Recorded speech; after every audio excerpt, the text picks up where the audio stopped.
그 아까 이제 메모리 반도체 가격이 계속 이제 오른다고 하셨으니까 상대적으로 예. 우리나라 기업들 삼성전자, SK 하이닉스 같은 경우는 메모리 반도체 주력이기 맞습니다. 때문에 예. 좀 실적도 좋을 것 같고 주가도 좋을 것 같은데 어떻게 전망하십니까? 빅사이클 시작됐습니다. 네. 아, 시작됐어요? 네, 그래서 뭐 2분기에 서버 디램, PC 디램 20% 오를 것 같고 네. 여기에 이제 이게 일회성으로 끝나지 않을 거라고 제가 보는 이유가 크게 세 가지 이유가 있습니다. 첫째는 투자할 때가 너무 많다 보니까 네. 디램 투자를 많이 못할 것 같아요. 아, 삼성이든 SK 하이닉스든 또 아. 줘야 될 돈도 있고 하이닉스는 예. 여기에 마이크론까지 예. 또 누구를 M&A 하려고 하면 그 돈을 쓸 수가 없으니까 예. 그 장비 투자 안 하고 좀 가지고 있겠죠. 네. 그래서 그런 이유 때문에 투자 여력이 제한된다는 게 첫 번째고요. 두 번째는 이제 기술적으로 보면 공급 감소 요인이 너무 많습니다. 예. 대표적으로 이제 DDR4가 DDR5로 되면 네. 칩 사이즈가 15% 커지거든요. 네. 그럼 같은 12인치에서 나오는 칩 출하량이 15% 줍니다. 네. 그래서 그만큼 공급 감소 요인이 있는 거고 여기에 또 EUV라는 노광 장비를 디램에 적용을 합니다. 뭐 초기에는 당연히 수율이 안 좋겠죠. 네. 그래서 한 1, 2년간은 수율 잡는 데 되게 어려움이 있을 거고요. 네. 세 번째는 기술적으로 보면 이제 이미지 센서 쪽을 삼성이든 하이닉스든 되게 요즘 강화를 하기 때문에 디램 라인을 이미지 센서로 조금씩 바꾸고 있습니다. 예. 그래서 그런 공급 감소 요인이 있고요. 예. 세 번째는 이제 수요가 정말 새로운 수요들이 많이 나타나고 있어요. 예. 뭐 서버 수요는 우리가 알고 있는 거고 예. 뭐 1차 빅사이클이 주인공이었고 2차 빅사이클의 주인공도 저희는 서버가 할 것 같아요. 네. 다만 이제 최근 들어서 노트북, 스마트폰 이외에 새로운 수요들이 나타나는데 그 대표적으로 이제 저도 이제 그 정도만 보여주고 또 되게 어떻게 보면 페이드 아웃 될 거라고 봤던 게 이제 VR, AR에 예. 들어가는 예. HMD인데요. 이게 이제 메타버스 같은 그런 새로운 서비스가 생기면서 코로나 그렇죠. 때문에 예. 사실은 뭐 지금 우리 캐스트 2라는 제품을 이제 오큘러스라고 페이스북의 자회사가 공급을 하는데 지난 4분기에 100만 대 팔렸습니다. IT 제품은 팔리면 100만 대예요. 그리고 1분기까지 누적으로 한 250만 대. 예. 그리고 이제 올해 아마 한 저희가 봤을 때는 뭐 3, 400만 대는 팔 것 같고요. 그리고 메타버스라는 게 이게 게임 이런 것뿐만 아니라 모든 삼라만상이 네. 온라인과 오프라인의 경계를 허물면서 예. 이제 한 번씩은 쓰고 들어가야 될 것 같아요. 아. 그래서 모든 사람, 특히 학생들이든 아니면 뭐 직업적으로든 한 사람당 하나가 필요할 수 있는 그런 시대가 곧 올 것 같고요. 두 번째는 이제 저희가 이제 자율주행은 뭐 정부의 규제가 있어야 되고 뭐 여러 가지로 뭐 기술적인 거는 좀 많이 와 있다고 하더라도 정부의 규제를 받습니다. 그렇지만 우리가 테슬라 같은 경우에도 레벨 3에 보면 이제 FSD에 들어가는 칩이 두 개가 들어가는데요. 예. 각각 8GB의 모바일 디램이 들어갑니다. 8GB. 16기가가 들어간다고 보시면 되고요. 예. 나머지 이제 제가 배달 로봇 하는 중국의 메이추안이든 아니면 아마존 우리 프라임이든 이런 로봇을 저희가 배달 로봇의 그 메모리 용량을 체크해 보니까 디램이 32기가가 들어가고 있어요. 32기가. 기가바이트. 야. 노트북이 보통 8에서 16기가 들어가는데 그러니까요, 예. 근데 그런 배달 로봇 시장들이 크다고 제가 강조하는 건 아니지만 예. 배달 로봇도 32기가를 쓰면 예. 자율주행 레벨 3, 4 되면 테슬라니까 예. 16기가를 쓰는 거지. 정말 제대로 R&D 능력이 안 되는 회사들은 예. 32에서 64를 쓸 그렇게 거예요. 쓰겠는데요. 그래서 그런 게 결국 어디서 나오느냐? 코로나가 만든 거예요. 아. 코로나가 서버 비대면 수요를 만들어서 예. 클라우드 서비스가 확대되고 있고 코로나 때문에 재택근무와 원격 교육 때문에 노트북과 크롬북 수요가 급증한 거고 있는 거고요. 예. 여기에 코로나 때문에 비대면 관련된 메타버스와 그리고 감염이 되면 안 되니까 로봇 배달. 비즈니스 자체가 많이 커지는 거죠. 예. 네, 로보틱 인더스트리가 더 커지면서 뭐 배달 로봇이든 물류 로봇이든 다 32기가바이트를 탑재하고 자동차에는 저희가 봤을 때 레벨 4 정도 되면 한 뭐 그 마이크론 자료에는 뭐 72기가 단다고 했는데 제가 봤을 때는 128기가 될 것 같아요. 그래서 이런 수요들이 또 많아진다는 거죠. 예. 그래서 세 가지 이유. 디램을 투자하고 싶은데 투자 여력이 없다. 네. 두 번째 기술적으로 디램이 공급 감소 요인이 있다. 예. 세 번째로는 수요의 확장성이 커지고 있다. 증가한다. 예. 그럼 무조건 오르겠는데요. 제가 너무 장밋빛으로 얘기하나요? 근데 뭐 그래서 가격이 지금 20% 오르는 거죠. 예. 그리고 이게 이번에 20% 오르고 다시 나빠지느냐? 그러려면 디램 투자를 해야 되는데 네. 투자를 투자할 여력이 없다. 할 여력이 없다는 거. 그러니까. 지금 말하자면 이제 반도체 이런 슈퍼 사이클이 좋을 것 같다는 뜻인데 예. 이제 올해 삼성전자 영업이익 규모가 얼마나 될까 이게 사실 궁금하지 않습니까? 예. 뭐 50조까지 보는 좀 낙관론도 있고 하던데 센터장님 보시기에는 어느 정도로 봅니까? 그러니까 저희는 이미 리포팅을 해서 예. 52조 정도 보고 있습니다. 52조. 그래서는 이제 3분기, 4분기 이익을 좀 많이 보고 있고요. 네. 분기에 한 15조씩 저희가 보고 있고요. 예. SK하이닉스 저희가 12조 정도 보고 있는데요. 예. 근데 사실은 우리 다른 비즈니스 기업은 뭐 이익 추정이 그래도 좀 편한데요. 네. 메모리 반도체는 가격이 뭐 5% 하락하거나 5% 오를 때마다 이익이 상당히 탄력적으로 변합니다. 네. 그래서 특히 디렉션을 보고 투자하는 게 맞고요. 이익의 레벨 밸류에이션은 이건 시간이 좀 지나야 돼요. 최소한 다음 분기까지는 좀 보이는데 네. 6개월은 가격이 그 사이에 많이 움직여버리면 이익 전망, 이익 변동폭이 되게 크다는 게 그게 네. 어떻게 보면 밸류에이션의 단점일 수는 있습니다. 네. 왜냐하면 이익의 변동성이 크다. 네. 그 말은 이익을 예측이 쉽지 않기 때문에 실적 내는 거에다가 그걸 다 반영해서 밸류에이션에 반영은 안 하죠. 할인해서 볼 수 있거든요. 네. 어쨌든 올해는 시장이 전망하는 그 현재 형성되어 있는 이익보다는 좋게 나올 가능성이 큰 게 시장이 예상하고 있는 가격 전망보다 높게 오르고 있어요. 지금. 네. 근데 그 반도체 슈퍼 사이클이고 뭐 1분기 실적도 좋고 또 연간 전망도 좋은데 네. 실제로 삼성의 현재 주가는 뭐 조금 올랐습니다만은 네. 당초의 기대치만큼 오르지 못한 것 같거든요. 예, 연초에는 뭐 12만 원설까지 나왔지 않습니까? 예. 근데 실제로 그 정도로 오르지 못한 이유가 뭔가요? 저희가 봤을 때는 뭐 항상 그렇습니다. 정말 올해 그 정도 실적이 나올지는 확인해야 되잖아요. 네. 실적 확인이 안 된 상태에서 주가가 올랐기 때문에 가속에 대한 또 시장의 어떻게 보면 기간 조정이라고 저는 봤고요. 네. 두 번째는 이제 마이크론, SK 하이닉스 다 실적이 좋다고 하는데 사실은 이제 최근 들어서 컨센서스가 올라와서 4분기보다 실적이 좋다고 보는 분들이 좀 있지만 사실은 뭐 2월 말까지만 하더라도 네. 다 이익이 주는 거로 봤어요. 거기다가 이제 오스틴 공장이 정전 사고가 나면서 네. 이게 얼마나 이익에 부정적인 영향을 줄지를 우리가 예측이 안 되잖아요. 네, 네. 그런 불확실성이 있으니까 결국 삼성전자는 이제 주가가 1월에 좀 고점 형성하고 나서 조정을 많이 받은 편인데 네. 제가 봤을 때 그 세 가지 이유 중에 하나 가속은 시간이 지나면 네. 이렇게 기간 조정을 통해서 좀 편해지는 구간으로 이제 진입하는 거고요. 두 번째는 이제 이번 주에 실적이 나오면 이제 알게 되겠죠. 예. 그리고 오스틴 공장은 지금 가동이 잘 되고 있습니다. 네. 원어프라고 보시는 게 맞고요. 네. 오히려 하반기에 이제 정상적으로 모든 게 돌아갔을 때 나오는 실적에 초점을 맞추는 게 더 맞을 것 같습니다. 예. 단기적인 악재보다는 아무튼 흐름을 좀 보면서 보면 되겠군요. 네, 왜냐하면 이게 1월부터 올해 삼성이 얼마 이익 날지 뭐 43조 날지 50조 날지 아무도 모르잖아요. 네. 근데 좋을 거야 하고 주가가 너무 가버리니까 아. 항상 그렇게 한국을 대표하는 기업인데 어떤 시가총액이 크고 저희가 봤을 때는 그래도 체크는 하고 싶은 네. 그냥 밸류에이션을 체크해야 될 기업이잖아요. 예, 사실은. 예. 그런 차원에서 1월 달은 좀 조정을 받은 것 같고 그다음에 이제 2분기는 어떠냐를 보면 2분기는 뭐 오스틴 관련해서는 뭐 1분기 비용을 많이 반영했으면 1분기 실적이 안 좋을 거고 뭐 적당히 반영했으면 뭐 2분기 서프라이즈 폭이 좀 적을 수는 있을 거고 예. 근데 확실한 건 하반기는 오스틴 이슈도 없고 메모리 가격은 오르고 또 반도체 공급 부족도 조금 완화되는 게 신규 팹들이 많이 생기고 있기 때문에 그래서 나오는 뭐 범용 부품이든 이런 게 늘 거거든요. 증가할 거거든요. 그래서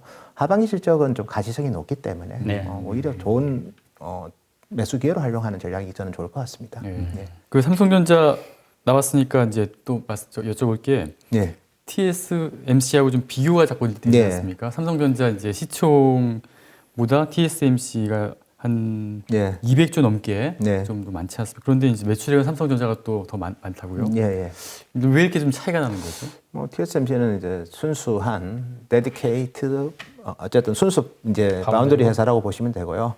그래서 뭐 비즈니스 자체가 기본적으로는 삼성도 만약에 메모리 반도체만 상장돼 있었으면 그리고 그 정도 TSMC 정도로 이익이 나고 그랬으면 뭐 더 높아질 수도 있는데 다른 비즈니스가 예. ROE가 좀 낮은 비즈니스가 많잖아요. 네. 대표적으로 스마트폰, 예. 그다음에 가전. 가전 사업 뭐 이런 쪽이 이제 밸류에이션에 어쨌든 높은 ROE가 나오는 높은 마진이 나오는 사업은 아니고 또 메모리 반도체는 또 온탕 냉탕은 너무 왔다 갔다 하잖아요. 그래서 그런 거에 대한 디스카운트가 저는 반영됐다고 보고 있고요. 네. TSMC는 어쨌든 지금 글로벌하게 바운더리 쇼티지의 중심에서 가장 큰 수혜를 보면서 영업이익률이 계속 올라가고 있어요. 예. 그래서 지금은 30% 중반 나오던 영업이익률이 지금 40% 초반까지 올라왔고요. 장난해. 그래서 TSMC는 사실 뭐 시가총액도 시가총액이지만 PBR이 이제 삼성이 만 2배 안 되게 받으면 TSMC는 뭐 5배, 6배 받거든요. 네. 그래서 결국은 뭐 그런 어떻게 보면 비즈니스의 특성이 좀 다르다고 보셔야 돼요. 예. 근데 삼성이 이제 최근에 주가 움직일 때 보면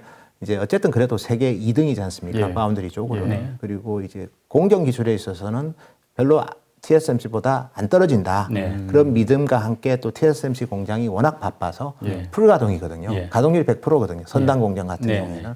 그러니까 이제 당연히 기다림에 지친 고객들이 예. 삼성으로 올 거라는 그런 믿음이 있어서 이제 주가가 연초에 좀 더 올랐던 배경에는 그런 게 있는 거고요. 여전히 진행형인데 다만 이제 그 바운드리가 조율될 거라고 봤는데 예. 오스틴 공장이 이제 정전 피해를 입으면서 좀 그게 찬물을 끼얹었지만 그래도 여전히 TSMC를 따라잡기 위한 그런 초격차 그리고 캐파 증설 그리고 고객 확보 이거는 여전히 진행형이기 때문에 뭐 저희가 봤을 때 어느 시점이 되면 TSMC가 받는 밸류에이션을 다 받을 수는 없어요. 바운드리만 하는 회사랑 다양한 완제품을 하고 부품과 어떻게 보면 세트를 수직 계열화된 삼성이랑 같을 수는 없겠죠. 예. 그래서 삼성이 당연히 밸류에이션 디스카운트를 받을 건데 예. 그 레벨은 좀 좁혀지지 않을까 그렇게 보고 있습니다. 예. 지금 뭐 파운드리는 말씀대로 TSMC하고 이제 삼성전자가 양파전이었는데 그 2파전에다가 인텔이 들어오면서 어찌됐건 3파전으로 될 수 있다고 보고 있기 때문에 예. 근데 삼성전자 같은 경우는 뭐 총수도 부재한 상황에서 좀 부담이 커졌지 않습니까? 예, 솔직히 예. 어찌됐건. 예. 이럴 때 뭐 센터장이 보시기에 앞으로 삼성전자는 어떤 전략으로 이런 그 파운드리 전쟁에 임해야 되는지 그게 좀 궁금하고 이런 걸 감안할 때 삼성전자의 미래의 그 어떤 주가 전망은 또 어떨지 이 두 가지가 궁금합니다. 그렇죠. 참 어려운 질문이네요. 네, 근데 어쨌든 뭐 TSMC를 어떻게 하면 따라잡을까가 네. 제일 중요할 것 같아요. 아, 그래서 인텔보다는 TSMC가 좀 TSMC 따라잡으면 뭐 인텔이야 뭐 원오브댐이라고 하냐. 우리가 뭐 언제는 좋아서 1등했습니까? 일본 D램 회사들 그리고 유럽계 D램 회사들 다 어쨌든 제압하고 네. 이렇게 재편됐지 않습니까? 그렇죠. 그래서 경쟁자가 많아야지 더 잘할 수 있습니다. 네. 더 초격차로 할 수 있고 그래서 결국은 그거는 이제 경쟁자가 많아지는 거를 너무 두려워할 필요는 없을 것 같아요. 네. 오히려 1등하는 기업을 어떻게 따라잡느냐 네. 이게 중요할 것 같고요. 그래서 그런 관점에서 보면 첫 번째가 이제 생산 캐파를 TSMC 수준으로 높여야 됩니다. 네. 그게 제일 중요하죠. TSMC가 월 캐파가 110만 장인데 네. 뭐 43만 장 가지고 TSMC를 잡겠다? 네. 좀 한계가 있는 거고요. 아. 예, 두 번째는 이제 제품군 믹스를 좀 다변화시킬 필요가 있을 것 같아요. 네. 제가 조심스럽게 삼성은 아마도 이제 스마트폰 매출 비중이 바운드리에서 많을 거라고 저는 봅니다. 네. 스마트폰과 관련된 뭐 AP든 예를 들어서 이미지 센서든 네. 뭐 이런 쪽이 뭐 대부분일 거고, 근데 이거를 이제 컴퓨팅과 관련된 쪽으로 확대를 해야 돼요. 네. 그래서 뭐 지금 엔비디아에서 GPU를 받지만 뭐 궁극적으로는 이제 뭐 AMD의 X86 CPU도 예주를 하면서 네. 그런 다양한 IP와 뭐 지적재산권이든 아니면 예부 IP든 이런 거에 대한 경험치를 높여야 될 것 같고요. 세 번째는 이제 결국 이제 바운드리는 이제 결국 칩 성능이 좋게 나와야 됩니다. 네. 그러려면 이제 결국은 소비자가 그러니까 타용자가 쓰려면 결국 칩을 쓰는 거거든요. 네. 그렇죠. 그래서 칩 성능이 훼손되지 않도록 패키징을 잘해야 될 것 같아요. 예. 그래서 후공정도 되게 중요합니다. 예. 그래서 TSMC가 후공정에 있어서는 제가 봐도 세계적인 것 같고요. 아. 그리고 그 대만의 협력사들도 예. 세계적인 기업들, 뭐 ASE 뭐 이런 기업들도 있고 하기 때문에 오히려 삼성은 후공정 쪽에 좀 더 집중을 해서 그래서 캐파 그다음에 네. 제품군 네. 후공정 기술 이런 쪽을 잘 가다듬고 초격차를 집중한다면 네. 어느 시점에 뭐 따라잡지는 못하더라도 예. 큰 차이 안 나는 지금 뭐 마켓 쉐어로 기준으로 보면 TSMC가 50% 중반이고 네. 그렇죠. 삼성은 20%가 안 되거든요. 안 되고.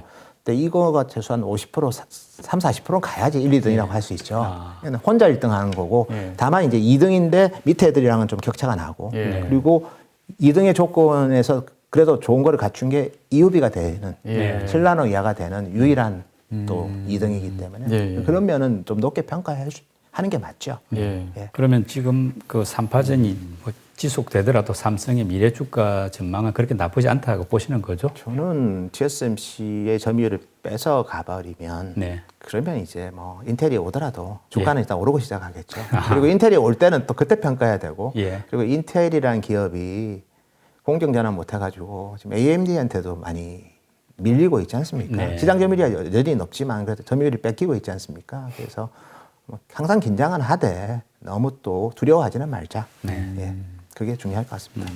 그리고 이제 SK 하이닉스 같은 경우에는 메모리 반도체 분야만 진출해 있잖아요. 예, 예. 생산 그것만 하는데 상대적으로 보면은 이제 삼성전자보다 주가 흐름은 더 좋은 것 같은데 어떻게 좀 분석하십니까? 뭐 메모리가 지금 좋잖아요. 메모리 가격만 급등하고 있고 파운드리는 미래의 성장성이고 매출은 뭐 당연히 뭐 커지고 있고 삼성 그렇지만 오스틴 이슈 때문에 네. 이번에는 오히려 찬물이 좀 끼어진 거고 그렇지만 방향은 맞는 거고. 예. 근데 하이닉스도 사실은 이제 시스템 반도체 많이 합니다. 그래서 대표적으로 SK 하이닉스 시스템 IC라는 기업이 이제 바운드리 쪽을 많이 하고 있고요. 네. 특히 뭐 이미지 센서나 이런 쪽이랑 드라이브 IC를 또 예. 많이 하고 있고 또 8인치 팹 열심히 또 만들어서 양산을 하고 있습니다. 중국 우시든 또 청주에 있는 M89을 또 이전을 하고 있고요. 예. 그리고 이제 M10이라는 D램 만드는 라인을 이미지 센서로 좀 바꾸고 있고 그래서 하이닉스도 사실은 예. 지금은 삼성전자가 걸었던 그 길을 그대로 많이 좀 벤치마킹 하고 있고요. 아직은 매출이 적어서 메모리가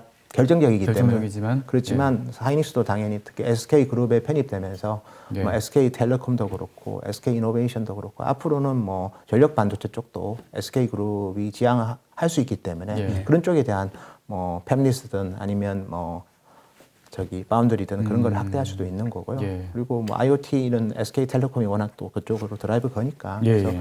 하이닉스한테도 저는 그런 시스템 반도체는 상당히 중요한 예. 무게 중심에 있다 그렇게 보고 있습니다.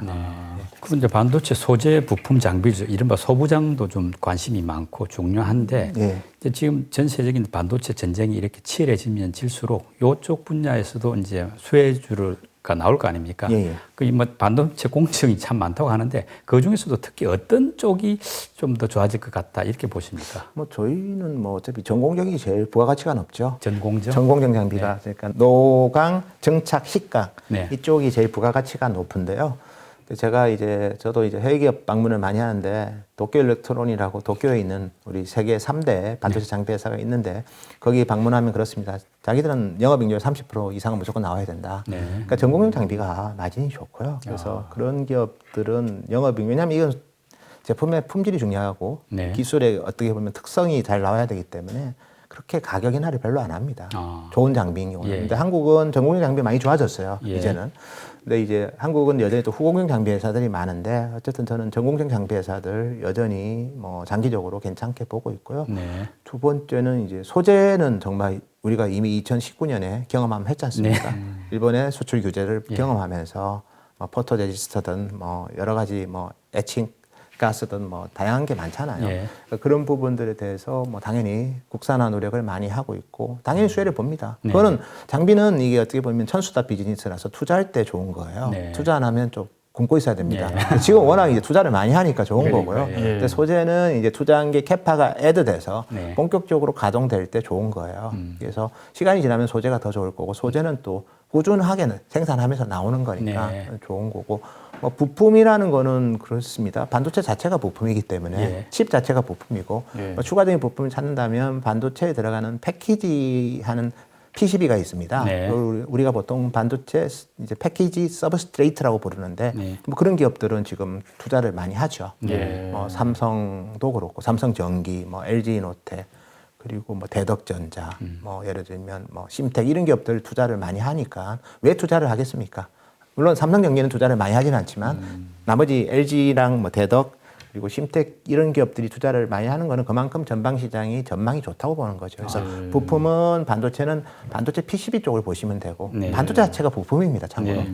그다음에 이제 소재는 이제 들어가는 이제 머티리얼이기 때문에 뭐 당연히 일본 소재를 많이 쓰지만 국산화를 많이 하고 있기 때문에 국산 소재 만드는 기업들 꾸준히 좋아지는데 지금은 이제 캐파 증설을 이제 많이 해야 되는 시기이기 때문에 네. 지금은 오히려 장비 업종이 좀 더 네. 최근의 흐름은 좀 더 좋은 것 같습니다. 근데 장비 업종이 충분히 삼성이랑 SK가 투자를 했다고 싶으면 그때부터는 아마 소재 업종이 또 장비 업종이 지금 주도하고 있는 주가 흐름을 바톤 터치를 하지 않을까 그렇게 보고 있습니다.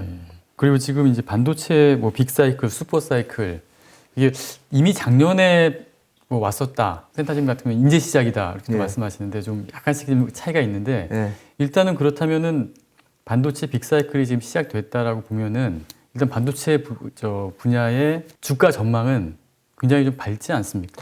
사실은 이제 작년 11월부터 많이 움직였죠. 예. 네, 많이 움직였고 이제 이게 다 움직인 건가? 왜냐하면 이제 우리가 삼성전자, SK 하이닉스가 어쨌든 그 2018년에 삼성이 59조 영업이익을 내고 SK 하이닉스가 21조 영업이익을 기록을 했습니다. 예. 근데 올해는 아마 그거는 쉽지 않을 거라고 대부분 보고 있죠. 저도 예. 그렇게 보고 있고요. 근데 주가는 이미 올라 버렸지 않습니까? 예. 그때보다 예, 높아졌으니까. 그러니까요. 주가로 보면 빅사이클 온 거 반영한 거 아니냐 그렇게 얘기하는 거고. 근데 이제 가격이 이제 오르고 있거든요. 예. 그래서 보통 빅사이클이 끝나는 거는 가격 오르는 거가 정점을 칠 때 가격이 계속 오르다가 계속 오릅니다. 예. 근데 이제 보통 이제 거의 한 1년 지나서 보통 주가가 저번 사이클은 피크아웃을 했거든요. 예. 근데 연초부터 피크아웃 하기 좀 힘들겠죠, 사실은. 그러니까 지금은 오르긴 올랐지만은 본격적으로 오른 건 아니라고 업황의 봐야 되지 확장성이 어떻게 될지 아무도 모르고요. 두 번째는 그때는 투자 여력이 있었고 네. 지금 투자 여력이 없고 네. 그때는 기술상의 변화보다는 수요의 변화였죠. 네. 서버, 그렇죠. 예. 클라우드 서비스였고 예. 지금은 이제 기술상으로도 뭔가 변화가 생겨가지고 투자를 더 해야 되는 환경이잖아요. 네. DDR5도 그렇고 그렇죠. EUV도 그렇고 예, 예. 그리고 이제 이미지 센서로 왜 자꾸 DRAM9을 바꾸고 네. 왜냐하면 이게 공정이 비슷해서 네. 이미지 센서는 DRAM9 장비를 쓰면 예. 훨씬 효율성이 높거든요. 아. 그래서 바꾸는 거거든요. 예. 그래서 컴퍼니 입장에서도 당연히 ROE가 높으니까 그렇게 하는 거죠. 그 레거시 장비를 발주해서 투자하기보다는 기존 DRAM9을 활용하는 게 좋으니까 이제 이런 이유들이 과거에는 없었어요. 예. 지난 사이클에는.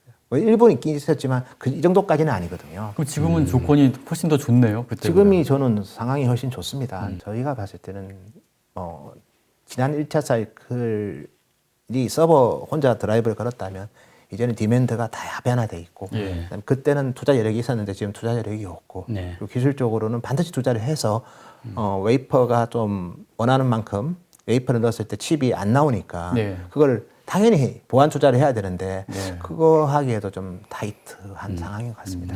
말씀 들어보니까 이제 반도체 빅 사이클이 오고 상황은 분명히 좋아진 건 맞는데 네. 이제 반도체는 뭐 대표적인 이게 성장주지 않습니까? 예, 예. 근데 이제 성장주는 금리가 올라가면 좀 별로 안 좋은데 네, 예. 지금 경기가 회복되면서 미국 국채 금리가 1.7%대까지로 지금 간 네, 예. 상태인데 맞습니다. 이런 상황에서 우리 센터장이 보시기에 반도체의 어떤 주식 비중을 더 늘려도 괜찮은가? 예. 어떻게 보십니까? 저는 이제 미국이 기준금리를 높이면 이제 전체 주식이 안 될 거예요. 네. 위험자산한테 시장금리가 오르는 국면에서는 사실은 이거는 유동성 장세가 실적 장세로 간다고 보셔야 되고 네. 실적 장세는 결국 뭡니까? 실적이 나오는 기업을 사야 되는 거고요. 우리 반도체 기업은 빅사이클로 진입했기 때문에 실적이 분명히 나올 겁니다. 네. 두 번째는 이제 왜 그러면 금리 오를 때 그런 성장주를 피하느냐. 네. 이게 조달금리가 같이 올라가기 때문에 그런 네. 거죠. 그러니까 성장주 중에서는 거의 차입에 의존해서 이제 투자하고 뭐 그런 기업들이 많은데 네. 삼성전자는 물론 차입금도 있습니다. 그렇지만 순현금, 네. 차입금보다 현금이 더 많아서 순현금이 100조 있는 회사예요. 네. 그래서 시장금리 오르고 하면 운용금리가 올라갑니다. 예. 그리고 SK는 물론 이제 올해 이제 인텔에 돈을 줘야 되기 때문에 하이닉스는 좀 영향을 받을 수는 있겠죠. 회사채를 혹시나 발행해서 네. 인텔에 돈을 준다면 조달금리가 올라가는 거지만, 근데 그거보다 이익 느는 게 더 커지는 국면이기 때문에 오히려 성장주 중에서 뭐 좀 너무 설비도 없고 되게 제조업보다는 저는 서비스 업종들이 좀 그 영향을 받는다고 봐야 되고 아니면 좀 뭐라고 할까요? 기대감만 갖고 있는 성장주들이 있지 않습니까? 네. 그런 기업들은 당연히 조달금리 올라가면 예. 마켓의 성격이 변하는 거기 때문에. 근데 지금은 실적 장세로 가지 바로 우리가 일반적으로 얘기하는 금융 장세로 가는 건 아닙니다. 예. 이제 기준금리를 올려가지고 실적은 좋아져도 주가가 급락하는 그 국면은 위험자산을 팔아야 돼요. 네. 근데 지금이 그런 국면이라는 놓고 보면 저는 그렇지는 않은 것 같고 예. 지금은 시장금리가 올라가서 세계 경제가 회복되면서 당연히 경기가 아주 활발하게 움직이니까 예. 돈 빌려서라도 하고 싶은 거죠. 그래서 시장금리가 올라가는 국면에서는 오히려 실적주를 갖고 있어야 되고 그 실적주의 중심에 우리 메모리 반도체 기업들이 분명히 있다는 거 말씀드리고 싶습니다. 그리고 지금 미국과 한국을 비교했을 때 미국은 일단 반도체 종주국이자 지금도 전 세계 매출액의 한 절반 정도 차지하고 있는 또 반도체 강국 아닙니까? 예. 그런 미국이 이제 반도체 쪽에 지금 집중적으로 투자를 해서 아까 뭐 인텔에서 파운드리도 이제 진출하고 네. 하는데 그렇다면은 미국 반도체 기업들 쪽에 투자하는 건 어떻게 보세요? 요즘은 이제 국경 없는 투자 시대 아닙니까? 예. 그래서 뭐 저희 회사도 참고로 미국 주식 되고요. 네. 하여튼 뭐 제가 저희 회사 광고하자면 이제 이번 달에 이제 중국, 홍콩도 되는데 예. 어쨌든 미국 기업들 투자 매력 있죠. 네. 그래서 저희가 언급드린 것처럼 또 ADR이 많이 상장이 돼 있어요. 예. 그래서 유럽의 자동차 반도체 회사들 대표적으로 NXP, ST마이크로 다 상장돼 있고요. 네. 나스닥에 그리고 ASML 노광 장비 회사 돼 예. 있고 그리고 미국 자체 반도체 장비 회사들이 좋은 회사들이 많잖아요. 네. 그래서 어플라이드 머티리얼, 램 리서치에 그다음에 우리 CPU, GPU 만드는 AMD, 엔비디아. 엔비디아. 인텔도 좋았는데 인텔이 이제 자꾸 이제 또 이상한 얘기하니까 지금은 좀 저도 조심스럽습니다. 예. 그리고 뭐 퀄컴 같은 경우에는 괜찮긴 한데 최근에 좀 부품난이 좀 있어서 뭐 저는 오히려 AMD, 엔비디아가 예. 좀 더 유망한 것 같아요. 그리고 장비 회사들 좋은 기업들 많고 예. 그리고 장비 미국에 또 회사들. 아날로그 반도체 회사들도 좋은 회사들이 또 많습니다. 예. ADI 같은 회사도 있고요. 예. 그래서 뭐 전체적으로 보면 미국의 반도체 1등하는 기업들이 많잖아요. 거기가. 그렇죠. 그러니까 1등 기업들이 그래도 저희가 봤을 때는 계속 성장의 중심에 있는 건 맞는 것 같습니다. 네. 그리고 좀 구체적입니다만 반도체 투자할 때 이제 요즘 ETF 투자도 많이 하지 않습니까? 예, 예. 미국도 있고 뭐 국내도 있고 네. 이런 ETF 투자하고 개별 종목 투자하고 이렇게 비교하면 장단점이 어떤가요? 개별 종목의 이슈를 고민을 좀 덜 해도 되죠. 예. 삼성이 뭐 오스틴의 정전이 났다. 그런 싫으면 그냥 반도체 ETF 사면 네. 여러 개가 같이 묻어가니까. 그래서 특정 기업의 특별한 이벤트에 네. 많이 좀 덜 불안해도 되죠. 네. 그래서 업종 ETF, 보통 띠임 ETF라고 보통 하는데 뭐 그런 쪽이 저희가 보더라도 우리 개인 투자자들이 접근하기에는 좀 더 편할 것 같아요. 네. 특정 기업은 사실 뭐 예를 들어서 이런 일이 있으면 안 되지만 하도 이런 일이 많아서 말씀드리는 겁니다.